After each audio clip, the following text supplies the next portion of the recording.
জানাজার নামাজটা পড়া দোয়া করমু, লাশ লইয়া আমারে লইয়া এবং যারা গেটের মধ্যে দাঁড়ানো তাদেরকে নিয়ে একবারে পানির স্রোত যেমন এইভাবে কিছু লোক ধাক্কায় বের হওয়া শুরু করছে, অথচ দোয়া 2 মিনিটও লাগে নাই। এটা কি ভালো কাজ করছে?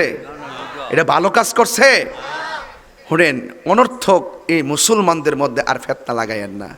এই সমস্ত বিষয় নিয়ে, অনর্থক বিষয়গুলোকে নিয়ে যেই কাজগুলো করলে কোনো গুনাহ নাই, এগুলোর উপরে বেদাতের তকমা লাগাইয়া আজকে যখন আমরা বাঘ হয়ে গেছি, তখনই ইসরায়েলের গুন্ডা বাহিনীরা ফিলিস্তিনরা মারার সুযোগটা পাইছে।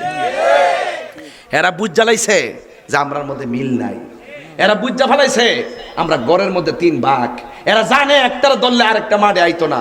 এই জন্যই তো ইরান যখন আক্রমণ করে আরো বহুত মুসলমান রাষ্ট্র চুপ কইরা মুনাফিক সাজে বইয়া থাকে, তখন ওই ইসরায়েল আর ডরায় না।